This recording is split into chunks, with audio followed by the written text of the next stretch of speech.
All right, we had the Bucks and Uno versus Grayson. Uno and Grayson, sorry.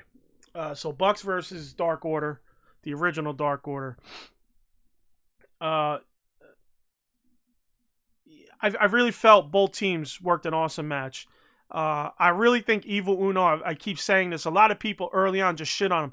You know, they saw his look. There's a thing about a guy like I will judge guys on their looks. I do, like in terms of if I really feel like I could get behind him or not. And a lot of people shit on his look, so I can't. What can I say? You know, plus they didn't like the gimmick. So for me, the look didn't bother me.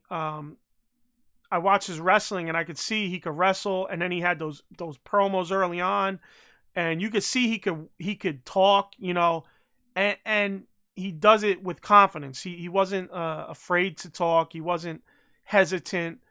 He came out, you know, swagging or whatever you want to fucking call it. You know, he had that little swagger, you know, as he's walking down a ramp doing a promo. So, you know, and Stu's great, man. Stu's fucking awesome. He's been out there for weeks now, just murdering it.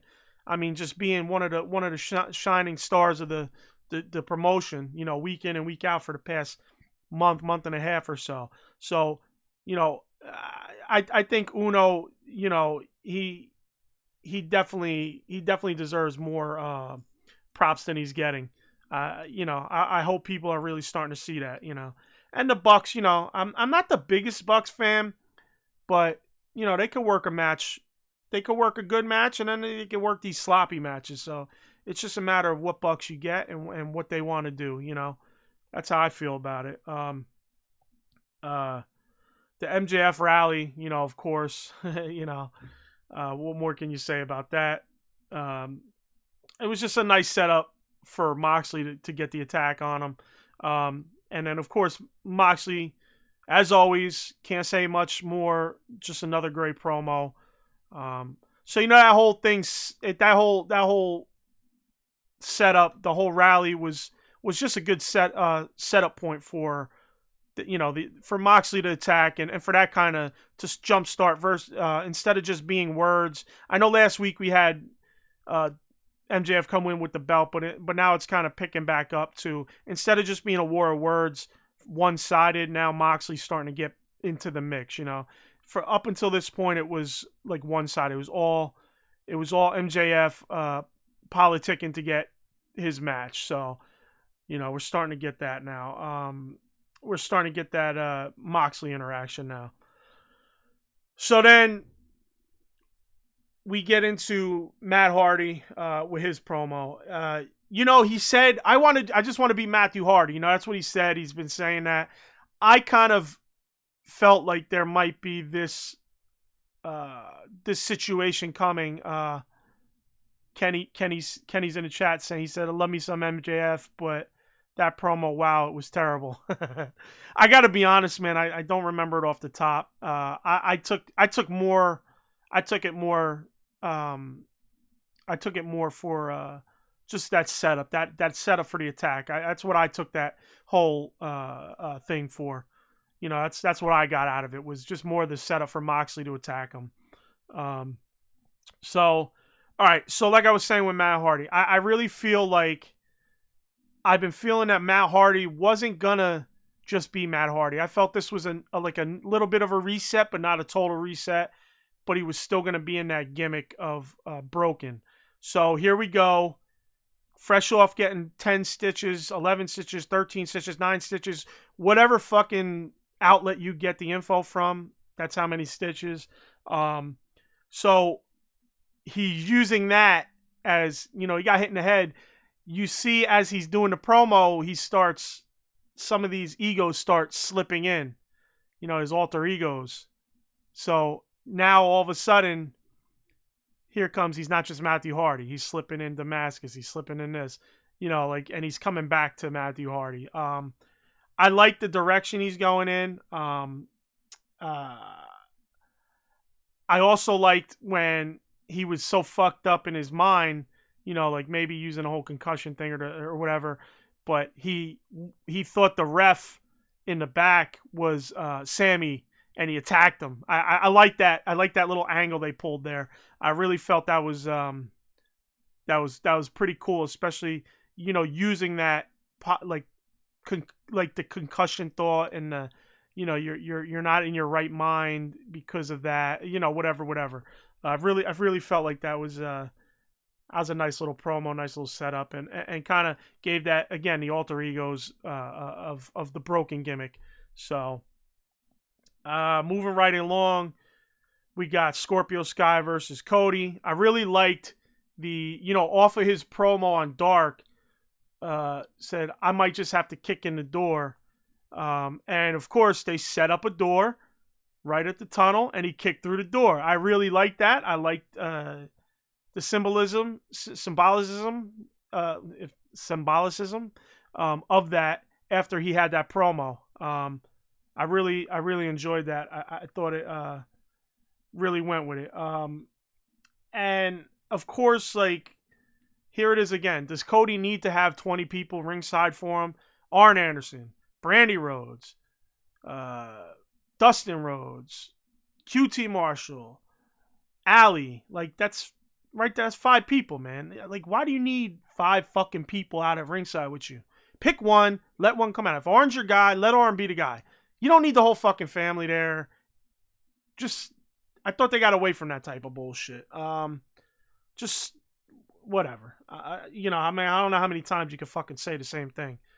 I'm sure you'll hear me saying the same thing over and over, but both guys wrestled an awesome match. Otherwise, that annoyed the shit out of me. But the only thing I didn't like about it was I get Cody's elevating him by doing this, but it was like Sky was in charge of the whole match. Basically, he was on top the whole match, and only for Cody to beat him at the end with little offense on him, and it almost kind of defeats the purpose. You lift him up because you put him over, and he's on top the whole time. Yeah, I guess you could say he's heel teasing with the entourage, but it's starting to. But the thing about that is there's you got the bad. It's such a weird mix. You got kind of heels with the ladies, then the guys are not heels, they're faces. It's such a weird mix anyway. So, but I know Brandy's kind of just starting to show that heelness. So, we'll see where that goes. She's obviously going heel, starting to turn herself arrogant again. I mean, again, another Brandy throwing something at the wall to see if it sticks. So, like I was saying, I really feel like you put him on top the whole match to get him over, but then in the long run, you beat him with very little offense. So you almost defeat the purpose of putting him over. You almost defeat the purpose of putting him over with that ending. You know what I mean? Like, it's just too quick. Like I said, Cody just didn't have enough offense for me to beat the guy that was beating him up the whole match. And again, I'll repeat it for the 15th time. I understand it's trying to elevate Sky, but in elevating him in that way, you also kind of just bring him back down because you beat him in, I don't remember how many moves, but it was not very much offense by Cody to beat him after all that. Anyway, now I'm just going in circles. Brodie Lee comes out, cuts an amazing promo. I fucking loved it. Brodie Lee's really starting to pick up steam. I don't watch a lot of Being Elite. I watch some of it on occasion. I should say I watch it probably every other week or whatever. When I'm feeling it, I watch it. And they're doing some funny skits with Brodie Lee on there, man. It's fun. It's really fun to watch. I mean, it's not necessarily, like part of the AEW stuff, but it's just like little side funny skits, and that's where that stuff belongs. But as far as this promo, he cut a nasty promo on Cody, man. I really liked it. I thought it was really good. I like what Brodie Lee's doing lately. I would be good with Brodie taking that strap, man. Kenny says Brodie is taking the title. It needs to happen. Yeah, okay, listen. spoiler alert. I don't know how true this is. I just seen a couple headlines. I don't read this shit. I don't go for spoilers, but close your ears for a second. Spoiler alert. Give me like a minute. From what I read on titles, it sounds like possibly I read two-time WWE Tag Champ, so I'm assuming Rowan comes, and I heard rumors that he does win the strap. So we'll see. We'll see. I mean, it's pretty close to All Out, so I don't know why they would do that then. I could see them pushing the title, maybe doing Brodie over the next 3 weeks and Cody. So we'll see. We'll see if that is true, or it's just like headlines. Because you know what headlines are. They're full of shit. You read a headline, and the headline has nothing to do with anything that the headline, the article has nothing to do with what the headline says. So we'll see what happens. We'll see how that plays out. It would kind of suck if that does all play out. Although I would like Rowan in AEW. I did say that early on. What's up, George? George's all the way out in Sydney, man. It's early over there. Thanks for tuning in, man. That's fucking awesome of you. So shout out to George in the chat. All right, so anyway, Brodie Lee, let's do it, man. I don't mind. I wouldn't mind him getting it. Kenny, dirt sheets are always true. I don't know. I didn't know. Like, these weren't. I didn't look at dirt sheets. I just looked at, like I said, a couple headlines on Facebook popped up. So, if I'm going by headlines, actually, one guy made a comment about him winning, and another headline mentioned the two-time tag champ showing up to AEW. So I kind of put two and two together. I could be totally wrong. So if you're listening to this and you're like, you're full of shit, I didn't read anything, and like I said, it's sometimes headlines are completely the opposite of what the article really is. All right, so we get Hangman and Omega versus Jurassic Express. Jungle Boy did a dive out to the ring, and I swear to God, Kenny Omega saved that boy's career, man.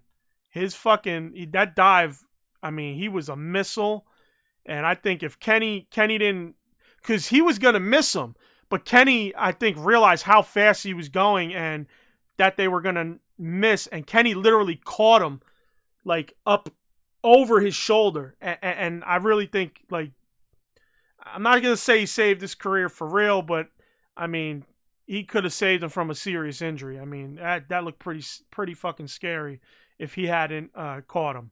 The match got too sloppy. The fucking refs, they need to do they start counting 1, 2. When their two guys are in the ring trying to get to 10, or 1, 2, 3, and then they just stop counting. And then the guys in the ring, and the two tag team partners are in the ring for fucking 30 seconds doing move after move. It's like, yo, 10 seconds is long enough. It used to be 5. It's 5 everywhere else. It used to be 5 back in the day. You've extended it to 10 to fit your Young Buck bullshit. Now, stick to the fucking 10, all right? You've already extended it so you can do this shit. Stick to the 10. That's all I got to say on that. It's a fucking mess. The match was messy. It's too sloppy. I legit lost track. I have on my notes. I legit lost track of who the legal man was a few times. And you know what, man? It's kind of annoying. It starts to get old. And, for every good match, they have a shitty match. Every 2 good matches, they have a shitty match like this. And I just don't get it. I don't get it. Hangman and Omega are so fucking good. Jungle Boy's good. Luchasaurus is a little too. I never know how to put it. He's a little too stuttery for me. A little too slow. He's a little too deliberate, I guess. Where it's so obvious. It's not smooth. It's just deliberate. All right, so let's move over. We got Santana and Ortiz. They had the promo, and basically they let best friends know they could go fuck themselves, and no uncertain words, terms there. Not so many words. They basically told them they could go fuck themselves. There's no apology gonna happen. So that was pretty fun. I'm a big fan of Santana and Ortiz, man. I love those guys. I really think they bring a lot to that division, and unfortunately aren't getting what they deserve out of that division. So we'll see what happens. So now we're back to Tag Team Appreciation Night now. So here we go. AEW, I feel, in the last month has been mostly tag team matches. So, I mean, you would almost say that they're tag team appreciation every fucking week. So I loved it, though. I loved it start to finish. You had the Rock and Roll Express. You had the Brainbusters. You had FTR, the Young Bucks out there, all to celebrate, old school tag team wrestling. A lot of fucking smoke being blown up each other's asses. What I enjoyed was watching when Ricky punched Tully in the mouth for getting out of place. George says, would you see them doing an LAX style fashion if they leave in a circle or just be on their own? I wouldn't mind them doing an LAX type thing. I don't know much about LAX. I've heard of them in Impact, but I didn't watch wrestling at the time. Like I said, I was kind of like on a 18-year hiatus up till AEW, so I wouldn't mind them doing a little faction of their own. That would be pretty dope. I mean, they got what it takes. I think Eddie Kingston was in their crew, so if I'm not mistaken, and Diamante. So I mean, they got Ivelisse, Diamante, Kingston's in AEW. So I think there's an opportunity there, and that'd be fucking awesome. I love their edge. I just love their edge, man. Yeah, Kenny says Eddie Kingston as their mouthpiece would be great. Yeah, I agree. But I think Santana cuts a good promo too, man.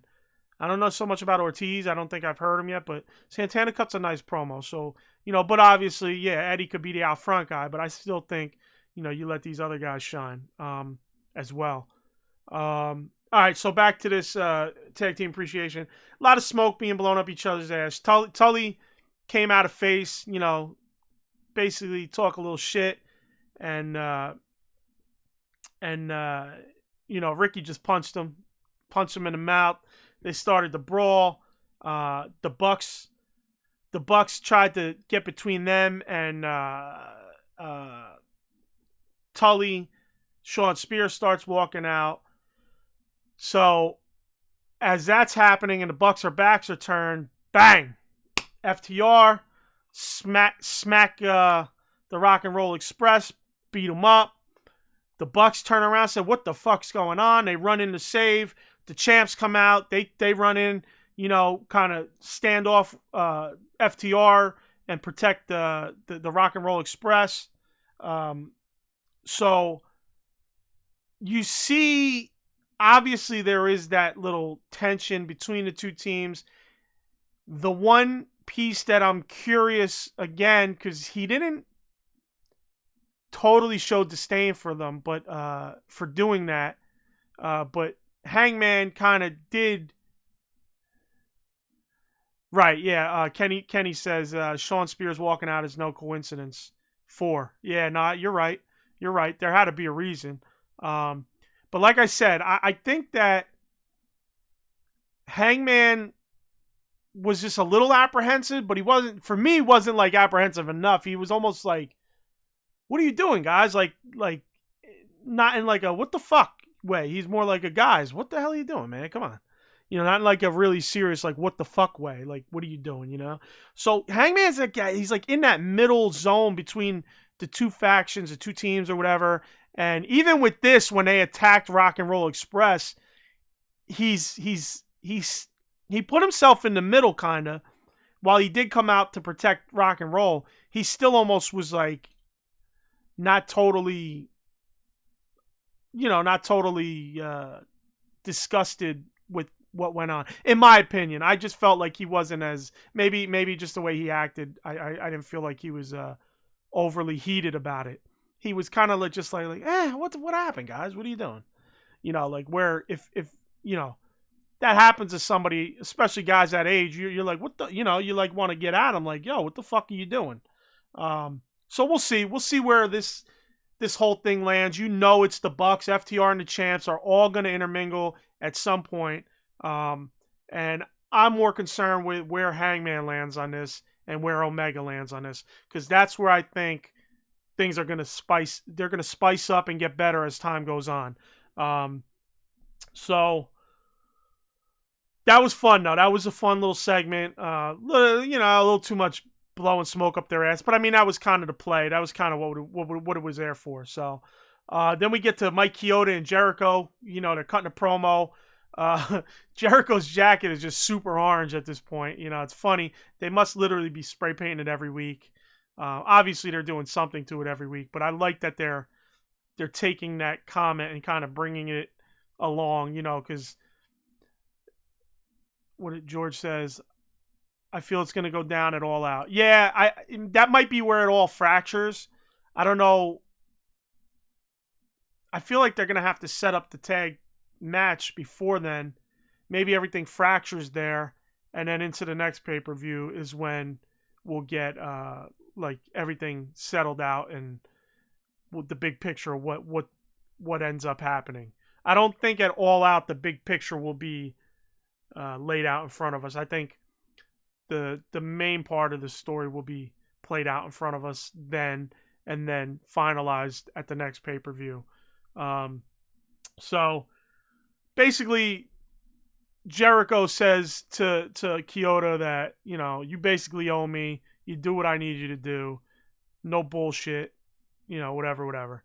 And, he's kind of like, he seems like he's sweating it a little bit. He plays the part well. He's like, I don't know what the fuck, man. What am I into now? So next up is Shida. You got Shida versus some woman. I didn't catch her name, and I didn't bother rewinding. She's her first match in AEW. Wasn't the worst match. I love that submission by Shida at the end. Nice little twist. I love that fiery Shida. I've been saying it for a while. She's been doing it for a while now. She's getting that fired up, attitude, while the match is going on. I really like that. She brings that intensity with that. Shida gets more mic time with Shivani. It was short but sweet, So I really enjoyed that. Again, the more they let her talk, the better it is, and the more props I give to AEW for not just fucking being like, well, listen, English ain't her first language, so we don't want her to talk. Props to them for letting her get on the mic and say some stuff. And again, this was short and sweet. I'm just happy to see it. And I respect that from AEW, and I think it's what needs to happen. So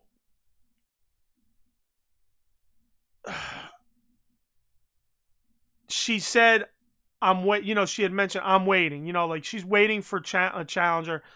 I wonder if that gives her, them the opportunity to bring in a surprise challenger in somebody maybe like Tessa Blanchard. Maybe they that quick promo she cut opens a door for something as big as that. She's waiting for a challenge, obviously, and she's stated it. And now, what bigger, better challenge out there is there than Tessa Blanchard? All right, we'll see. Probably doubt it, but I could see that being, this whole build of, open to challenge whoever, and her promo there where she just basically real quick, like, I'm still waiting for that challenge. Where is it? So we'll see. We'll see where that goes. We'll see if they have a surprise behind that, or if they're just, biding time for everybody to come back. Last but not least for this week, we have Jericho versus Orange Cassidy. Not a bad match. Pretty solid overall. The ending was a little awkward, a little odd. There was like a little, let's see what he say. George says, would you see them doing an open challenge every now and then? For the women's title? I believe that's what you mean. Yeah, I think they will. I think especially in a women's division, that's a great thing to do. Cody's obviously doing it with the TNT title. I think that would be great, for the women's title. And I think that's kind of where Shida's at.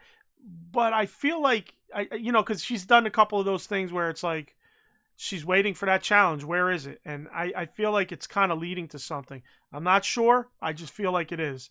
Or it could literally just be a challenge and they're just doing it because they're biding time because nobody's around in the women's division. People can't get in and, a bunch of the women are hurt. So that could be as well. It might be nothing but just biding time. So we'll see though. So back to Jericho and Cassidy. Not a bad match, like I said. Pretty good overall. The ending kind of threw me off, man. There was like, he did this little, I don't know. He tried to like interlock and weave himself in there to get the pin, and it seemed a little flubbed. You know what I mean? Like it felt like they flubbed that pin. I don't know. Maybe they just got caught up and tripped up on each other. But it kind of sucks because the match was good, and it told a good story. I really felt like, I really felt Cassidy in this match, and the ending kind of ruined it, if you want to put it that way. I don't know how, you guys feel about it. Some you guys in the chat, George and Kenny, I don't know if you felt that way, but I felt like the pin was what I wanted. I wanted him to win, but it wasn't as clean as it could have been. Like, it wasn't sharp, so it almost took away from the fact that he won. Because I thought it was great. I'm glad Jericho did the job. I'm glad he put over Cassidy. We'll see. I mean, I don't know if it's done per se or not, but we'll see. I really felt like the match was good, but the ending almost detracted from it. But it happens. I think just the way it was like a little lock-up twist type. I don't know how to explain it. He got him in an awkward position, almost like he was going. If I'm remembering correct, it almost looked like he was going for looked like a Russian leg sweep or an abdominal stretch, but he just like locked the one leg and tried to twist the arm and did a little roll up action, and it kind of just, he kind of got caught up, and Jericho didn't fall right or whatever, and I just felt that it threw it off a little bit. But the match was good otherwise. I just would have liked to seen a cleaner finish, but it went down to the wire. And we'll see. Don't forget, this coming week, we'll see. Real quick, we'll see. Where it goes with him and Cassidy, if it's over or not. You never know with Jericho; he might move on to the next phase. But don't forget, next week, AEW is on Saturday of next week, not midweek like usual on Wednesday.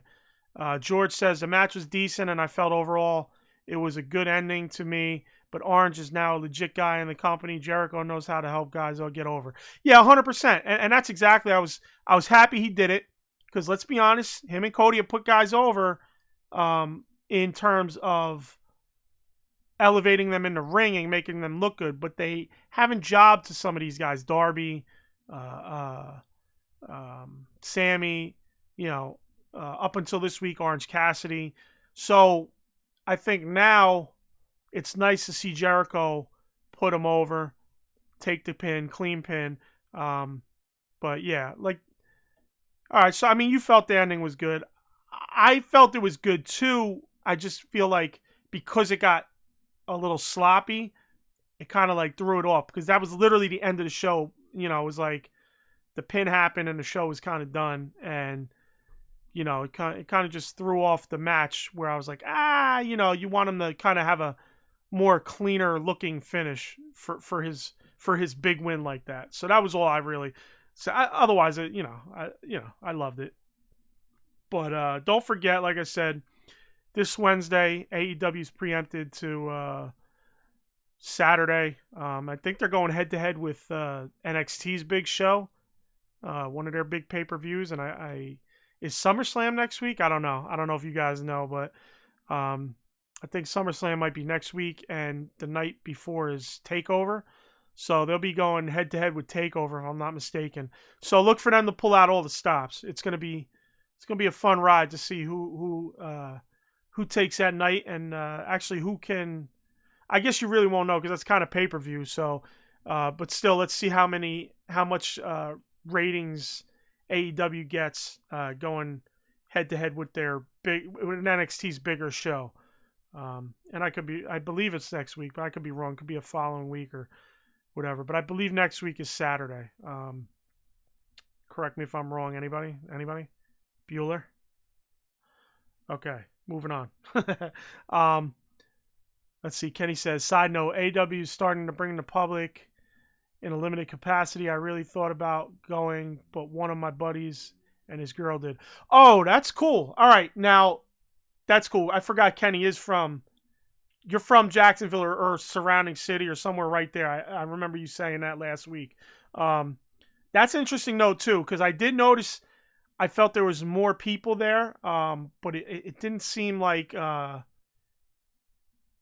I know they have in the past, but I believe those people they have brought in the past were just people like friends and family of the wrestlers or the organization. So that's good to know that they're bringing people in.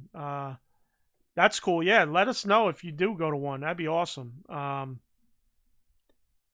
So he said one of his buddies and his girl did go. So that's good to know. I mean, it'll be nice. I mean, even if they could fill the place halfway, and maybe not halfway, but a third of the way, and seat people apart. Unless you're an immediate family or always in close proximity, that'd be great, man.